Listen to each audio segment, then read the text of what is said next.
애청자 여러분 안녕하세요. 2026년 6월 20일 할텐서울 복음방송에서 보내드리는 주안의 하나 진행의 강순규입니다. 지난 한 주도 세상의 소리가 아니라 하나님의 음성에 귀 기울이고 그 음성을 따라 살아가신 여러분 되셨기를 소망합니다. 지난주부터 출애굽기 32장에 기록된 금송아지와 관련된 이야기를 생각해보고 있습니다. 지난주에는 귀고리가 가지고 있는 의미를 먼저 살펴보았습니다.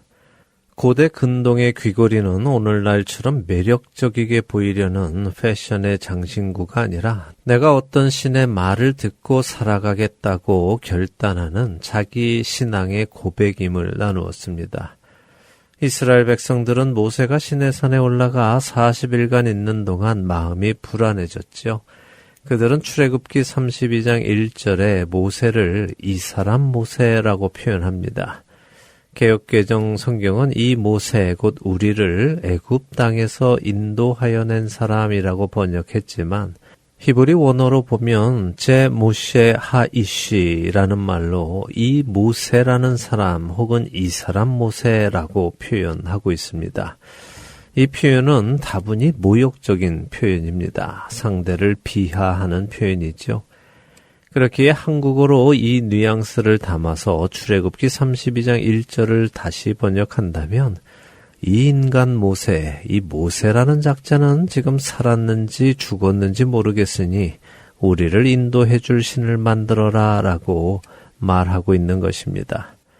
여러 기적을 베풀며 자신들을 보호하며 이끌어왔던 모세를 향해 그들은 너무도 불손한 모습을 보여주고 있습니다. 첫 찬양 먼저 함께 하신 후에 계속해서 말씀 나누겠습니다.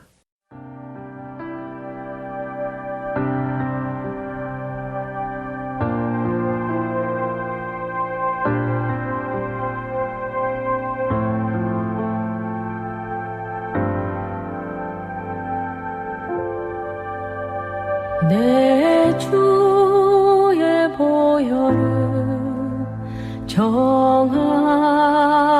정하다 내 죄를 정케 하신 주 나로라 하신다. 약하고 주에도 주께로 나가며 힘 주시고 내 주함을 곧 씻어 주시네. 내가 주께로 지금 가오니 골고다의 보혈로 날 씻어 주소서.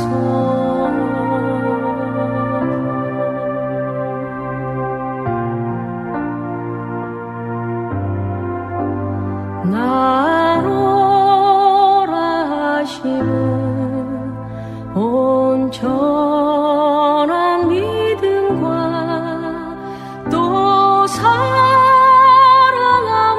평안함 다 얻게 함일세. 내가 주께로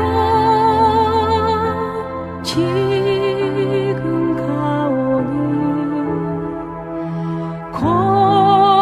골고다의 보혈로 날 씻어 주소서.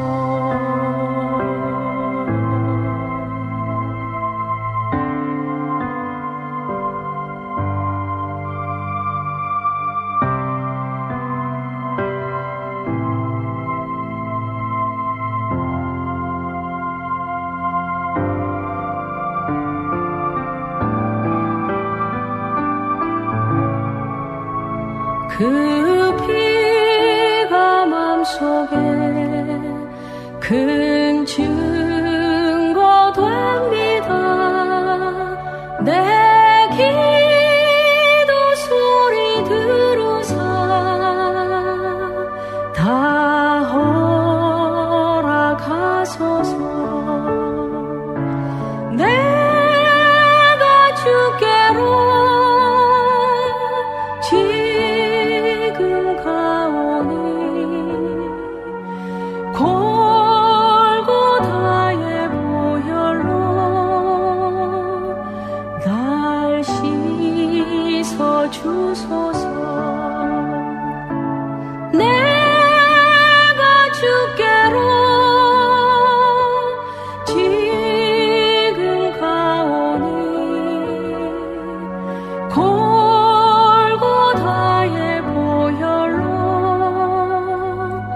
날 씻어 주소서.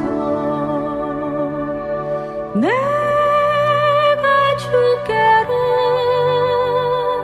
지금 가오니 골고다의 보혈로 날 씻어 주소서.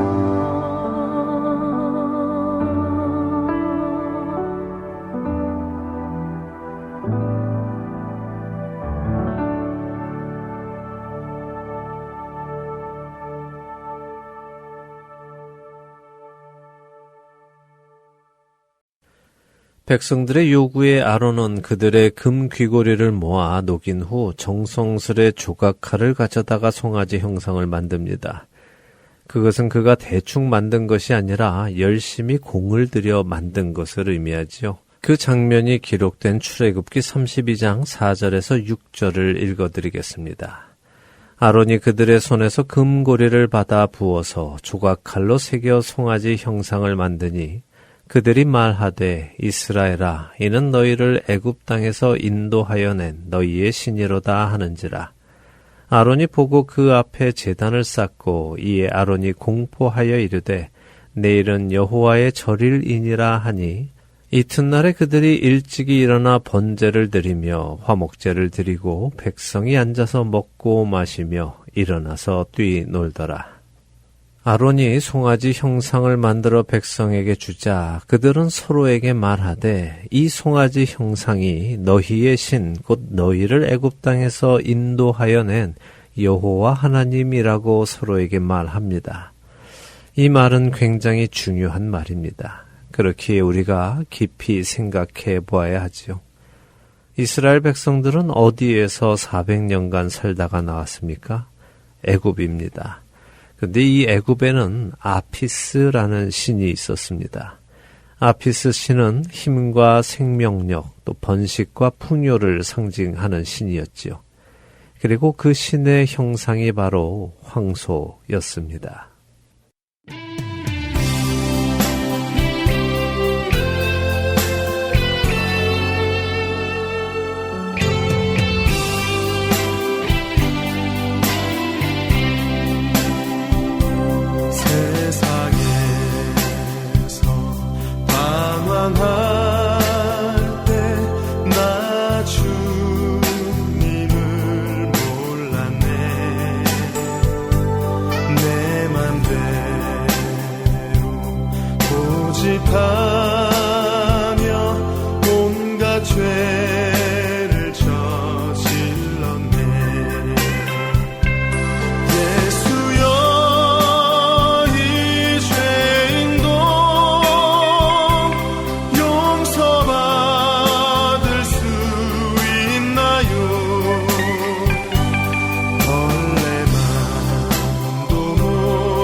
우리를 인도할 신을 만들어 달라고 요청한 출애굽한 백성들, 그들의 요청을 받아 송아지 형상을 만든 아론. 이들은 모두 애굽의 신 중의 하나인 아피스 신을 알고 있었습니다. 황소의 모습을 한 풍요의 신 말입니다. 그런데 중요한 것은 아론은 그 황소와 닮은 송아지 형상을 금으로 만들고는 그것을 아피스 신이다라고 하는 것이 아니라 여호와 하나님이라고 불렀다는 것입니다. 이것이 우리에게 주는 영적인 교훈은 무엇일까요? 그것은 우리가 어떤 대상을 향해 여호와 하나님이라고 부른다고 해서 그 대상이 꼭 여호와 하나님이라고는 말할 수 없다는 것입니다. 이것은 오늘을 사는 우리들에게 너무도 중요한 본질을 생각하도록 해주는 대목입니다. 아론과 이스라엘 백성들은 분명히 여호와 하나님께서 그들에게 어떤 일을 행하셨는지 알고 있었습니다. 너희를 애굽 땅에서 인도하여 낸 신이다라고 칭하고 있으니 말입니다. 그런데 그 신의 모습은 애굽의 신 아피스를 연상하게 하는 모습이었지요. 이름도 또 행한 일도 분명 여호와 하나님과 관련이 있지만 그 신의 모습은 하나님과는 관련 없는 애굽의 신의 모습을 담고 있었습니다. 이것이 바로 혼합주의, 하나님과 애굽의 신을 섞어버린 모습인 것입니다. 그들은 분명 이방의 신을 섬기는 것이라고 생각하지 않았습니다. 그들은 여호와 하나님을 섬긴다고 말했습니다. 그러나 그들은 하나님이 아닌 하나님의 이름을 한 자신들이 만들어낸 풍요의 신, 자신들을 기쁘게 해줄 그 신을 만들어 섬기기로 한 것입니다.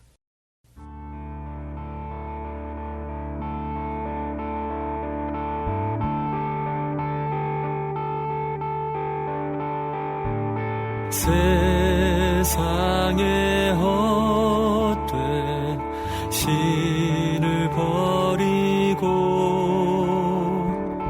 하나님 이름 높여 기리세 온 천하 백성 모두 나와서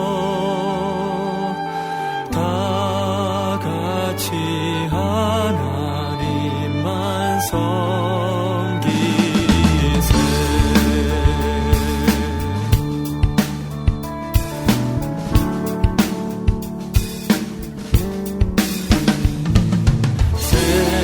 세상에 헛된 우상 버리고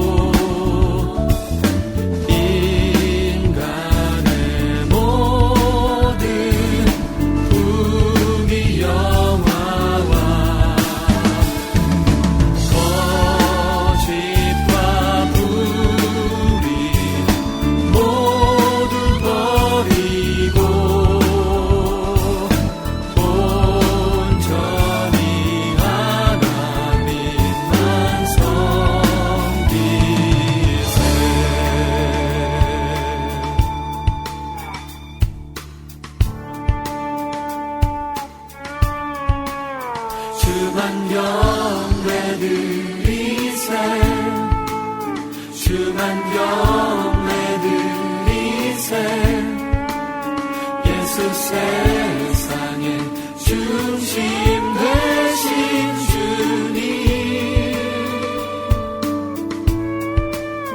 주만 경배 드리세 주만 경배 드리세 예수 세상의 중심 되신 주님 주만 경배 드리세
여러분과 함께 기도하는 1분 기도 시간입니다. 오늘은 이스라엘에서 사역하고 계시는 최순남 선교사님께서 기도를 인도해 주십니다.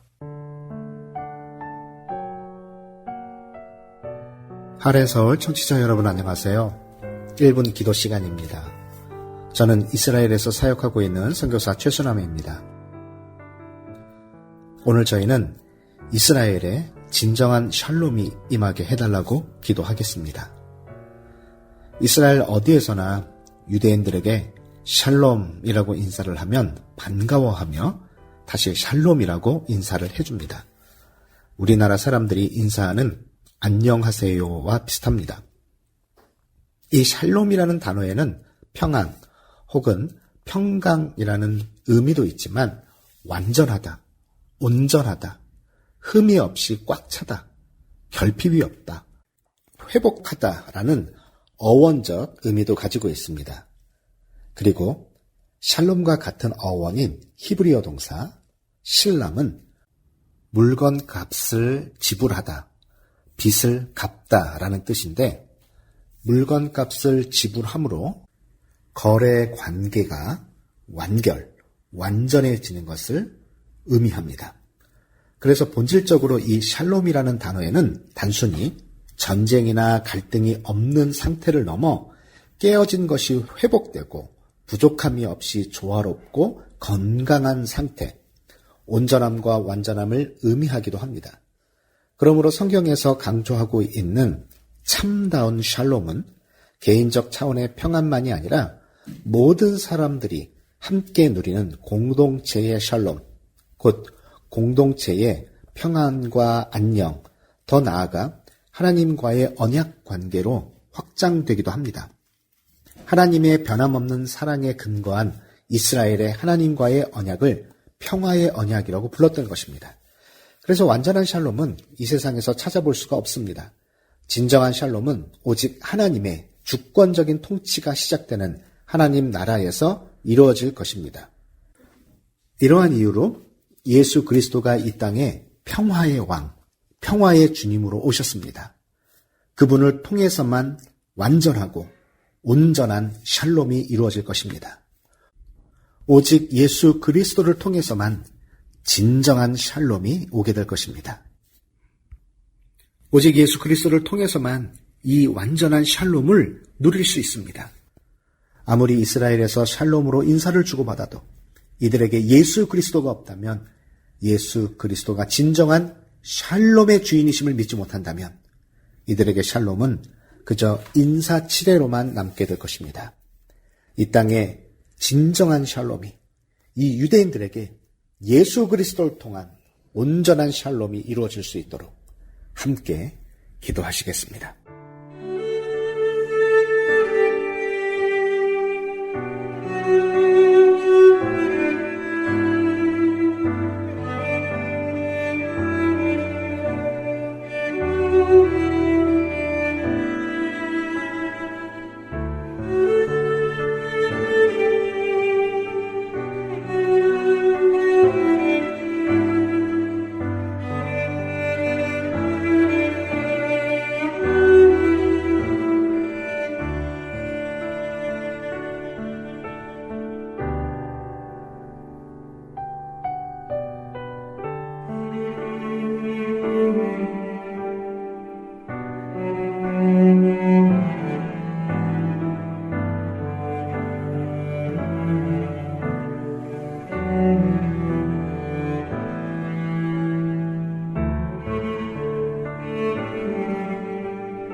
주님, 오늘 저희는 샬롬이라는 말 속에 담긴 주님의 온전한 평화를 기억하며 오랜 갈등과 아픔으로 신음하는 이스라엘과 중동 땅을 위해 기도합니다. 평화의 도시라는 이름을 가지고 있는 예루살렘에 평화가 없습니다. 왜냐하면 평강의 왕으로 오신 예수님이 없기 때문입니다. 많은 사람들이 샬롬으로 인사하지만 이 땅에 샬롬이 없습니다. 왜냐하면 진정한 샬롬으로 오신 예수님을 믿지 않기 때문입니다. 주님, 전쟁의 두려움으로 인해서만 샬롬을 기대하는 것이 아니라 예수님을 모르는 두려움으로 샬롬을 사모하게 해 주시옵소서. 샬롬이 뜻하는 대로 깨어지고 부서진 마음의 온전한 치유를 허락해 주시옵소서. 전쟁과 분쟁으로 인해 삶의 터전이 부서지고 가족을 잃어 마음이 찢겨나간 이 땅의 모든 이들을 위로해 주시옵소서. 상처 입은 영혼들의 파편을 모아주시고 공포와 증오가 자리 잡은 곳에 신뢰와 안전을 다시 채워 주시옵소서.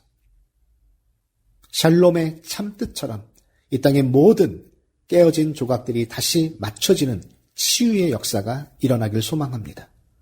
전쟁의 상처로 신음하는 곳에 단순히 총성이 멈추는 것을 넘어 서로의 결핍을 채우고 무너진 관계를 수축하는 참된 평화가 임하게 해 주시옵소서. 갈등이 사라진 자리에 생명과 회복의 충만함이 가득하기를 간절히 구합니다. 샬롬이 뜻하는 대로 모든 관계가 제자리를 찾아 화해와 공존이 이루어지게 해 주시옵소서. 이 땅은 오랜 세월 반목과 적대의 역사로 얽혀 있습니다. 이스라엘과 그 이웃들이 서로를 파멸시켜야 할 적이 아니라 함께 살아가야 할 동반자로 바라보게 해주시고 지도자들의 마음에 보복의 악순환을 끊어낼 용기를 주시고 깨어진 대화의 다리를 다시 연결하여 공의와 자비 위에 세워진 진정한 상생의 길을 찾게 해 주시옵소서. 예수님의 이름으로 기도드립니다. 아멘.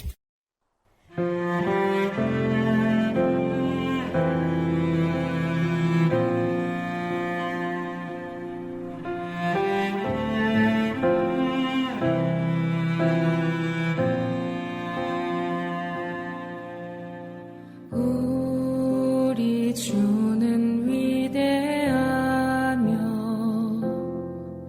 능력이 많으시도다. 그의 지혜 무궁하며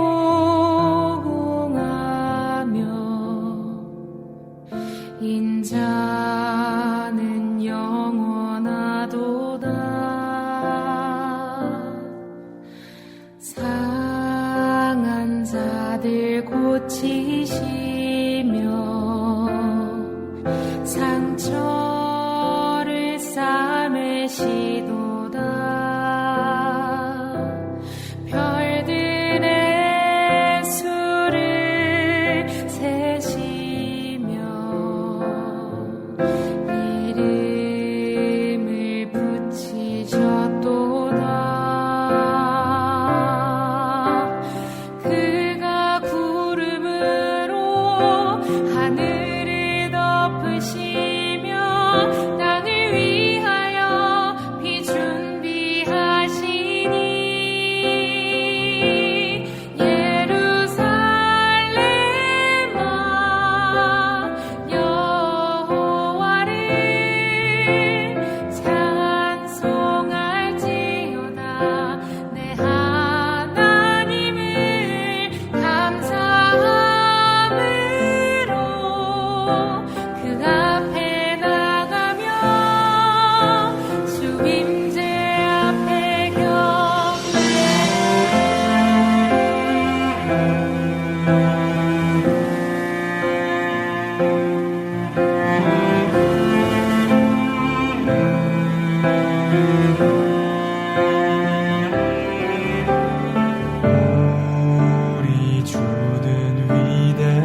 예루살렘아 여호와를 찬송할지어다.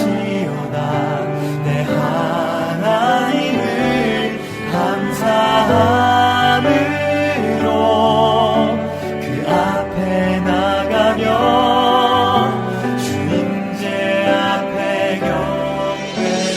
그가 구름으로 하늘을 덮으시며 땅을 위하여 비 준비하시니 그가 구름으로 하늘을 덮으시며 땅을 위하여 비 준비하시니 그가 구름으로 하늘을 덮으시며 땅을 위하여 비 준비하시니 예루살렘아 여호와를 찬송할지어다. 내 하나님을 감사함으로 그 앞에 나가며 주님제 앞에 경배. 예루살렘아 여호와를 찬송할지어다. 내 하나님을 감사함으로 나가며 주님제 앞에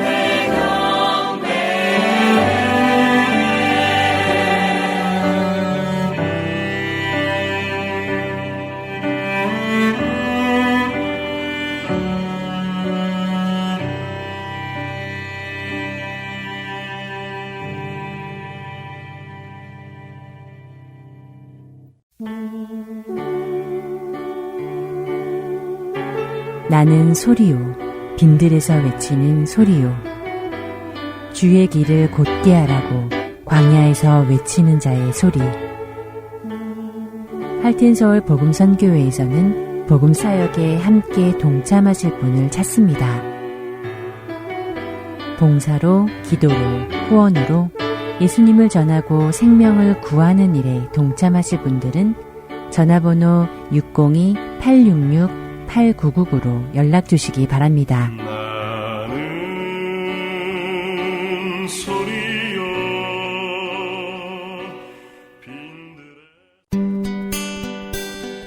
기쁜 소식 사랑으로 땅끝까지 전하는 아랜소.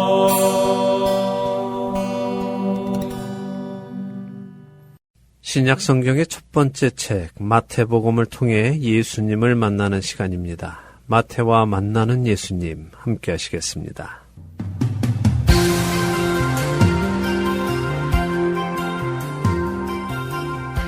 애청자 여러분 안녕하세요. 세리였지만 예수님의 부르심으로 예수님의 제자가 된 마태가 소개해주는 예수님을 만나는 시간입니다. 마태와 만나는 예수님, 진행의 김명아입니다. 네, 여러분 안녕하세요. 강승규입니다. 지난 시간 마태복음 9장에 세리 마태가 예수님께 부름받아 나온 장면을 보며 죄인을 부르러 오신 예수님의 사역을 생각해 보게 되었고, 우리가 부름받은 이유는 우리가 의로운 자들이어서가 아니라 죄인이어서였음을 다시 한번 확인하게 되었습니다. 네, 죄인을 부르러 오신 예수님의 그 은혜를 기억하며 마태처럼 또 다른 죄인들을 예수님 앞으로 인도하는 우리들이 되기를 바랍니다.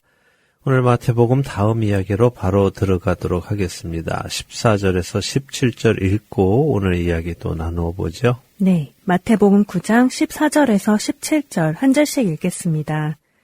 그때 요한의 제자들이 예수께 나아와 이르되 우리와 바리새인들은 금식하는데 어찌하여 당신의 제자들은 금식하지 아니하나이까? 예수께서 그들에게 이르시되 혼인집 손님들이 신랑과 함께 있을 동안에 슬퍼할 수 있느냐?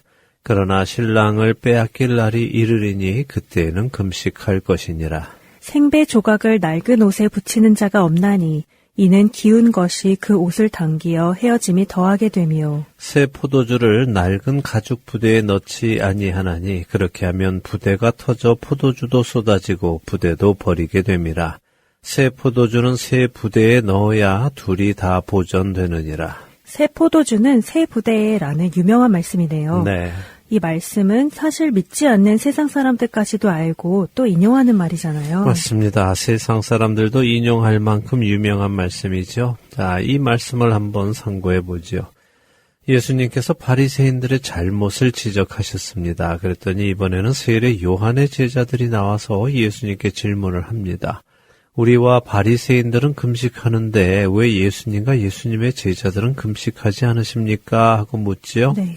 예수님 당시 유대 문화 속에서 스스로 경건하다고 생각하는 사람들은 일주일에 2번씩 금식했다고 말씀드렸습니다. 월요일과 목요일에 금식했죠.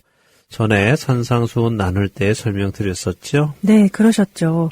유대인들의 전통에 따르면 모세가 시내산에 올라가 하나님의 말씀을 받을 때에 목요일에 올라가서 40일간 지내고 월요일에 내려왔다고 믿기 때문에 모세가 금식한 그 40일을 기념하며 자신들도 일주일에 2번씩 목요일과 월요일에 금식한다고 설명해 주셨어요. 네. 물론 하나님의 율법이 이 금식을 요구하신 적은 없었고요. 네, 없었습니다. 자, 그렇다면 율법으로 요구되지 않는 이 정기적인 금식, 이 금식을 하지 않는 것을 두고 바리새인들도 아닌 세례 요한의 제자들이 묻는 이유는 무엇일까요? 그들은 세례 요한으로부터 이미 예수님이 메시아이신 것을 들었는데도 말입니다. 그러게요. 왜 금식을 하지 않느냐고 물어보았을까요? 예수님의 설명이 괜찮으면 자신들도 금식을 그만하고 싶어서일까요? 예, 그럴 수도 있겠죠. 힘든 금식을 억지로 하니까 그럴 수도 있을 것입니다.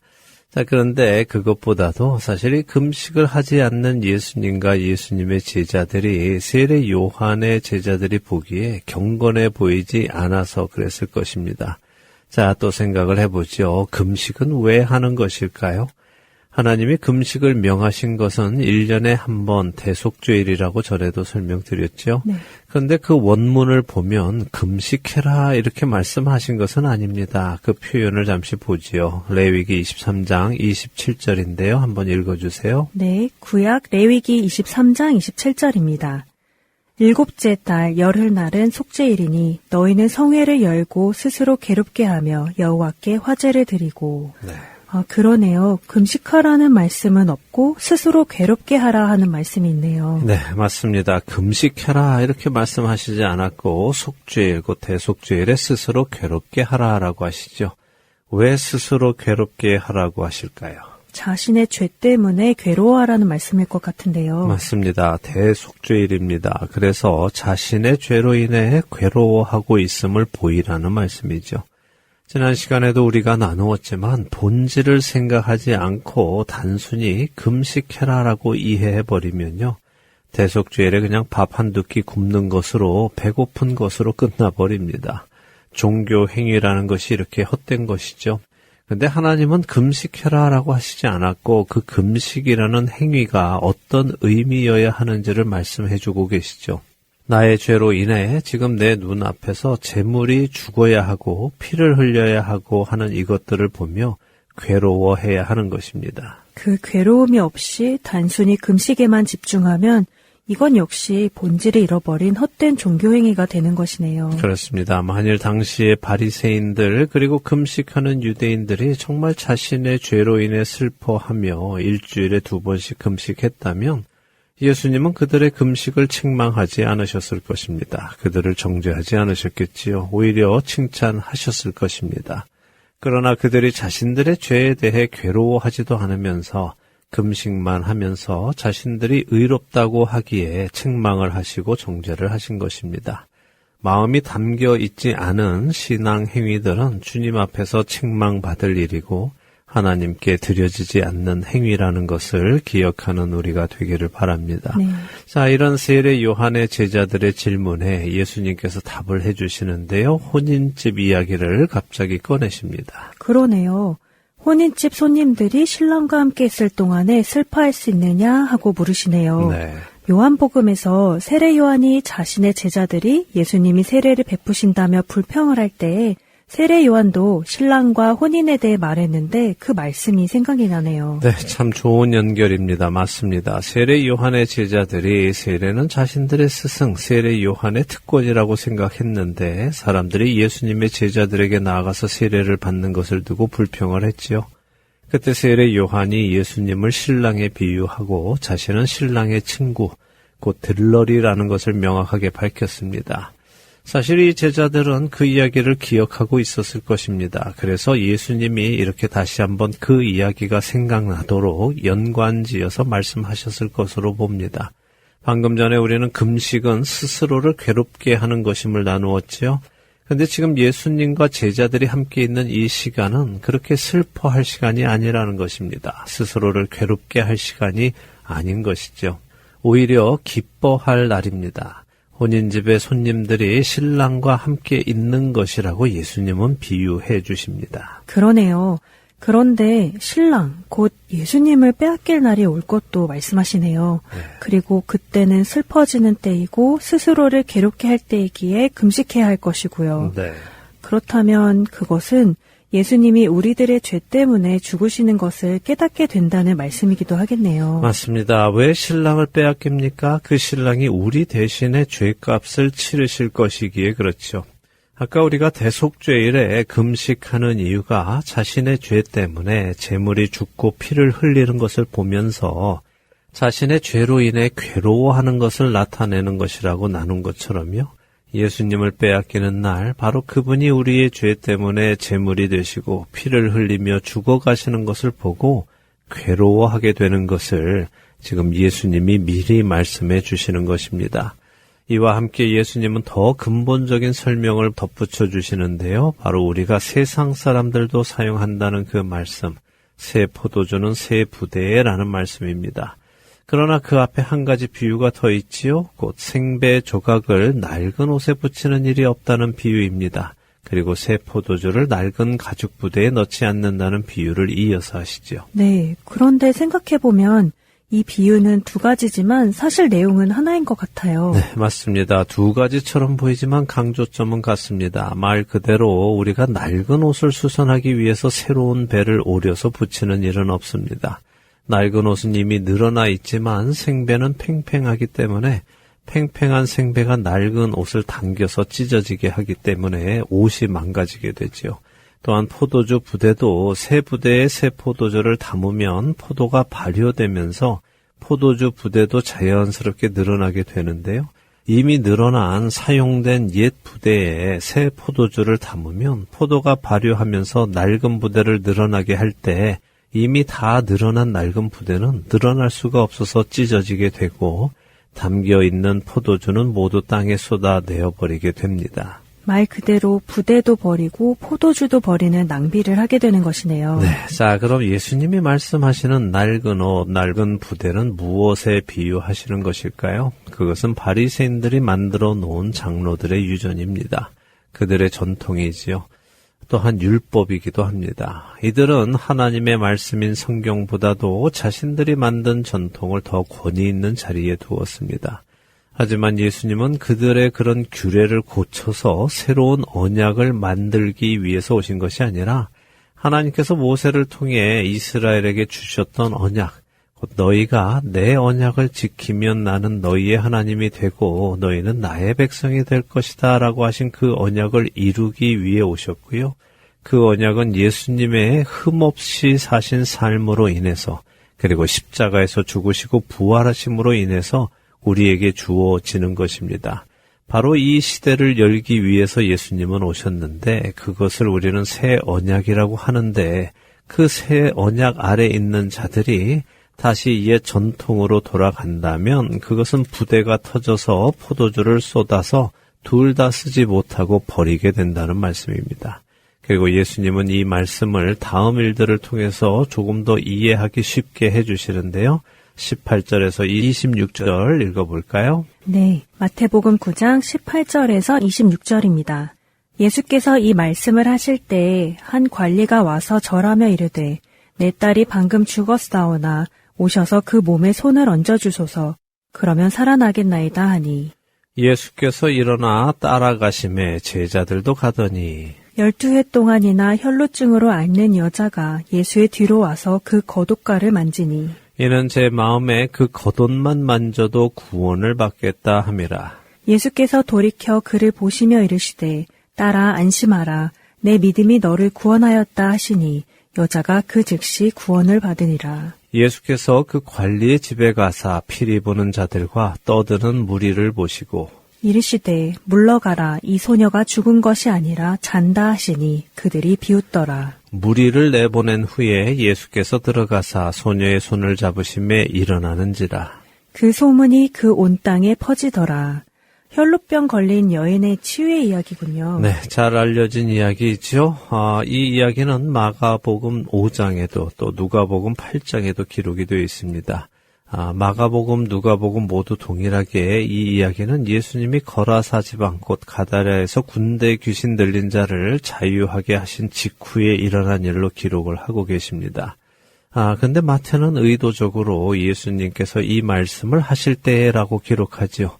이 말씀은 무슨 말씀입니까? 베셀의 요한의 제자들이 왜 금식하지 않으십니까? 라고 물은 그 질문에 대해 새 포도주와 새 부대로 답을 하시던 중에 이 일이 일어난 것을 강조하지요. 그리고 우리에게 연관성을 보여주는 것입니다.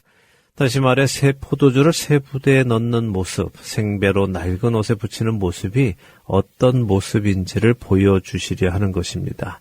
자, 어떤 일이 있습니까? 한 관리가 자신의 딸이 방금 죽었으니 와서 몸에 손을 얹어주시라고 간청하네요. 손을 얹어주시면 살 것이라는 믿음을 가지고요. 네, 자, 차근차근 보죠. 이 관리가 자신의 딸이 죽었으니까 집에 가서 살려달라고 요청을 합니다. 그래서 예수님은 그 관리를 따라가시죠. 그런데 가다가 12년 동안 혈루증을 앓던 여인이 예수님께 몰래 나오게 됩니다. 이 이야기는 많이 들으셨을 줄로 믿고 간단하게만 설명을 드립니다. 혈루증은 어떤 병입니까? 여성이 하혈을 하는 병으로 알고 있어요. 네. 그리고 모세의 율법에 의하면 부정한 병이고요. 그래서 사람들을 가까이 할 수 없고 혈루병자가 다른 사람을 만지면 그 사람도 부정해지죠. 네, 그런 병입니다. 자, 그런데 그녀가 12년 동안 혈루증으로 고통을 받았다라고 하십니다. 10이라는 숫자는 성경에서 하나님의 백성, 언약 공동체를 의미하지요. 하나님께서는 이스라엘 12지파를 세우셨고 예수님은 12제자를 세우셨죠. 자, 마태는 이 12해 동안 혈루증을 앓고 있는 여인을 통해서 누구를 보여주려고 하는 걸까요? 부정한 이스라엘을 보여주시는 것인가요? 그렇습니다. 부정한 이스라엘. 마가복음에 의하면 그녀는 여기저기 의사들을 찾아가 보고 이 방법 저 방법 다 써보았지만 돈은 다 탕진하고 고침은 받지 못했다라고 하시죠. 결국 이 12해 동안 혈루증을 앓고 있는 여인은 이 방법 저 방법 다 써보아도 회복받지 못하는 이스라엘 백성들을 상징하고 생배를 떼어다 낡은 옷에 붙이는 모습, 새 포도주를 낡은 부대에 넣는 모습, 그래서 낡은 옷도 버리고 낡은 부대도 모두 버리는 모습을 보여주고 있는 것입니다. 자, 그녀가 치유받고 새로운 삶을 살 수 있는 유일한 방법은 무엇일까요? 예수님께 믿음으로 나아올 때에 치유받고 회복받아 새로운 삶을 살게 되죠. 네.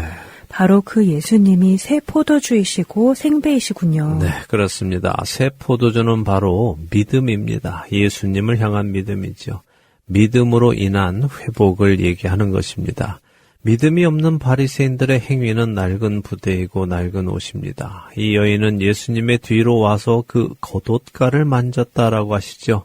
이 말씀은 그녀가 예수님의 옷에 술을 만졌다는 말씀입니다. 옷술은 옷 끝에 단 줄입니다.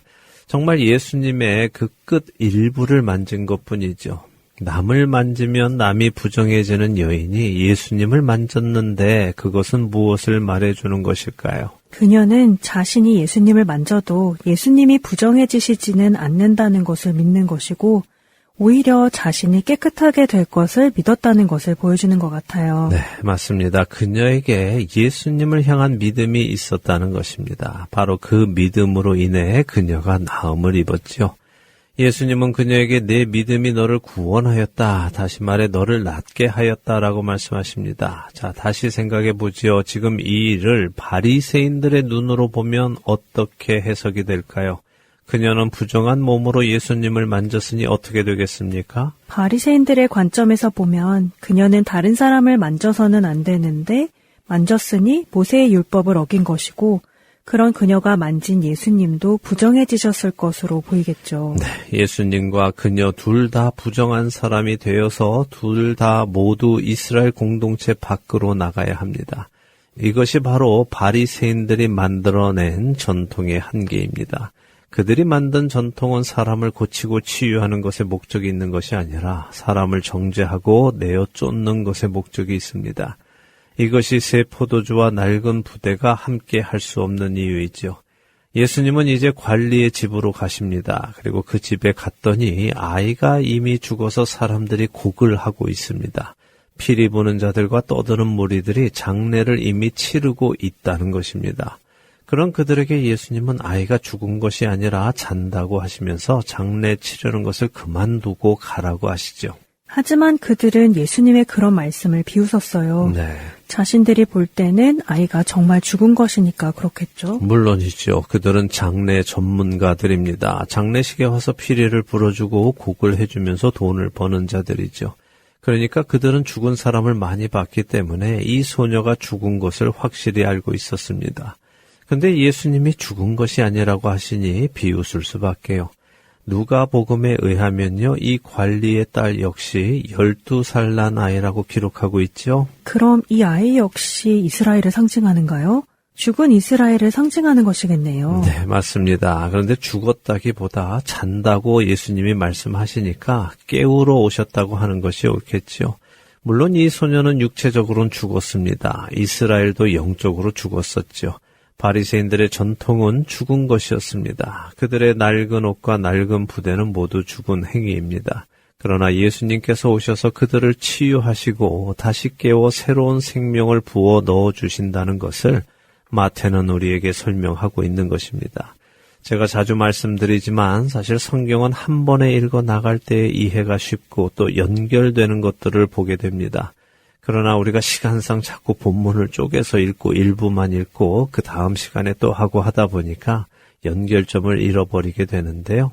우리가 다시 생각해 보면 이 마태복음 9장에서 바리새인들은 예수님과 제자들을 향해서 너희 스승은 왜 죄인들과 교제를 하느냐 하며 정죄를 했고 세례 요한의 제자들은 자신들과 바리새인들은 금식하는데 왜 예수님과 제자들은 금식하지 않는지를 물었습니다.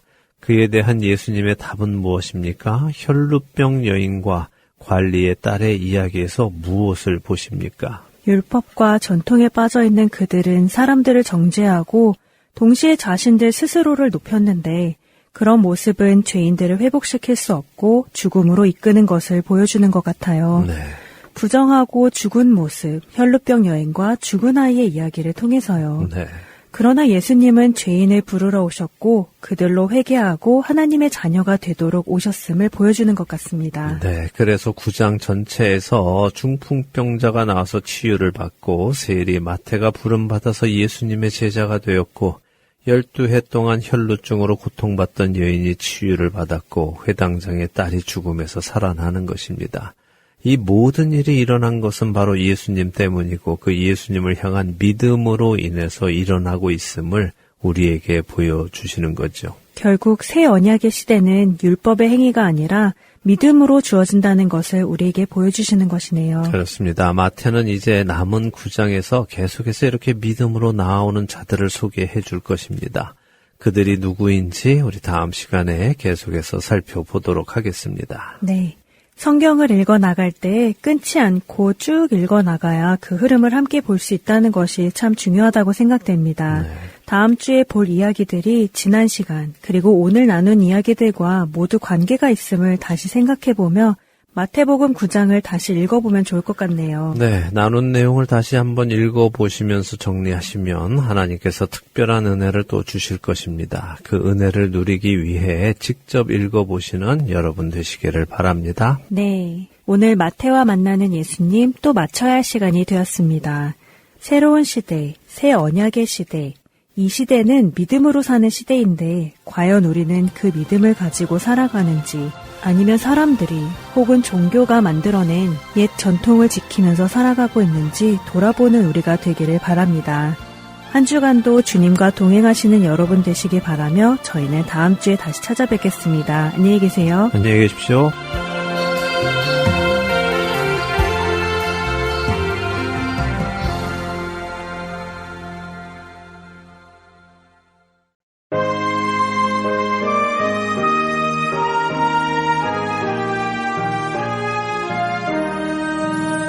주 믿는 사람 일어나 다 힘을 합하여 이 세상 모든 마귀를 다 쳐서 멸하세. 저 앞에 오는 적군을 다 싸워 이겨라. 주 예수 믿는 세상 이기네. 믿음이 이기네. 믿음이 이기네. 주 예수를 믿음이 온 세상 이기네. 온 인류 마귀 괴율로 큰 죄에 빠지니 진리로 길을 띠고서 늘 기도드리세.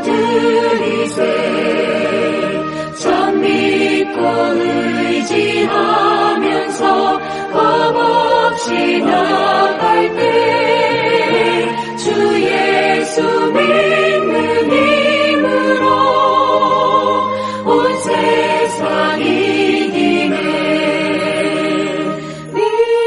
믿음이 이기네. 믿음이 이기네. 주 예수를 믿음이 온 세상 이기네.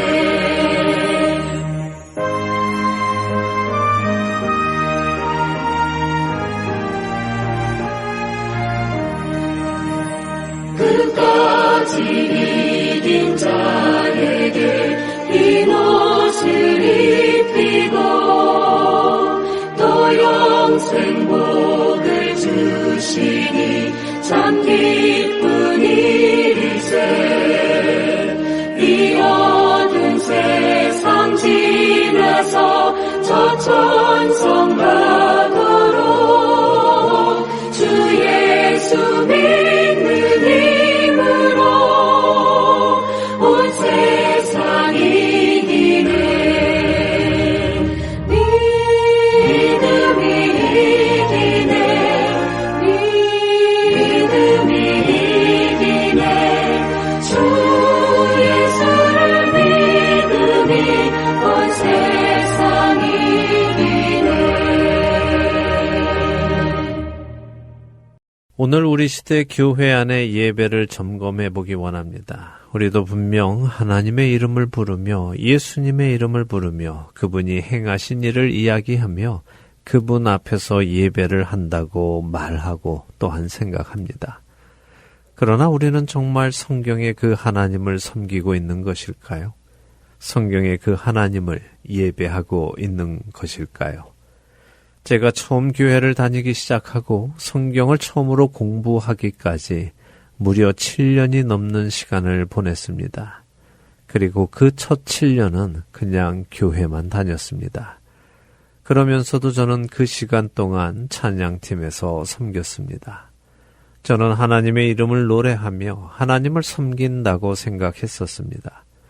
그러나 훗날 성경을 펴서 하나님의 말씀을 공부하기 시작하면서 저는 그동안 하나님을 예배한 것이 아니라 제가 만들어낸 신, 금송아지를 섬겨온 것을 알게 되었습니다.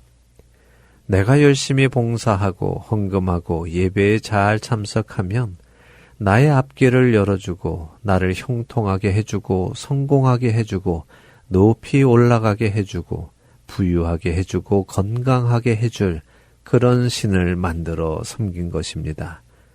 제가 하던 그 모든 종교 생활과 섬김의 목적은 저의 잘됨과 저의 안녕에 있었습니다. 성경이 말씀하시는 복이 아니라 세상이 말하는 복, 세속적인 복을 원하고 있었지요.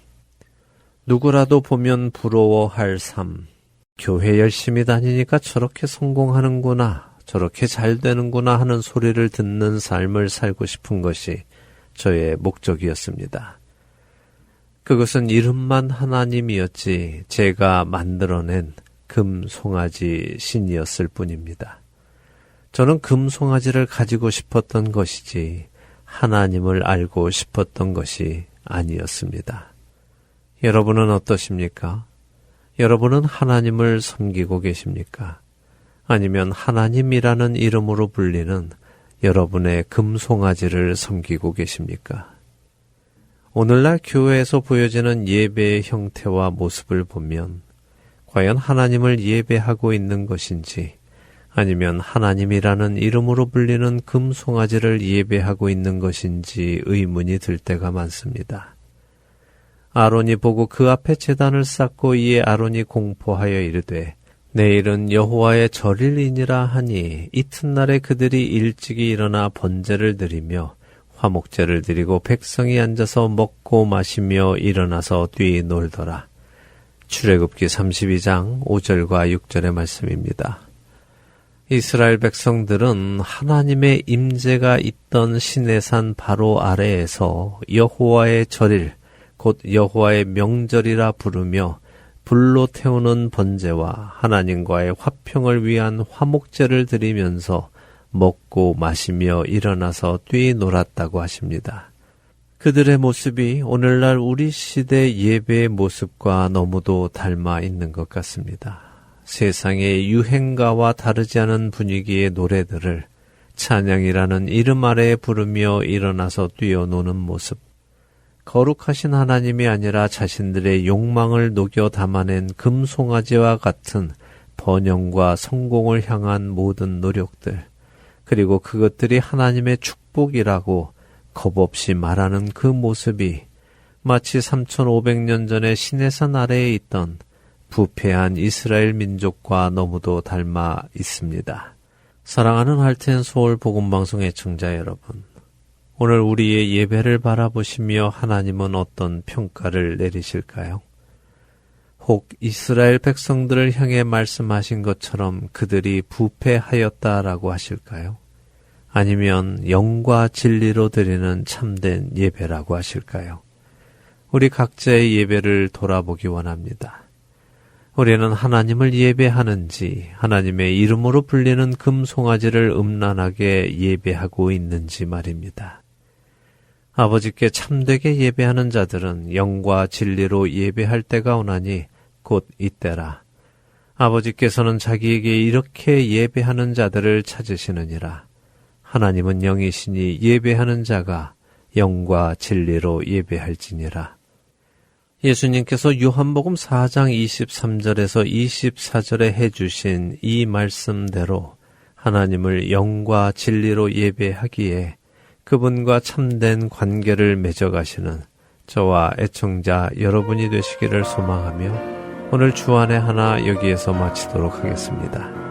함께해 주신 여러분들께 감사드리고요. 저는 다음 주 이 시간 다시 찾아뵙겠습니다. 지금까지 구성과 진행의 강순기였습니다.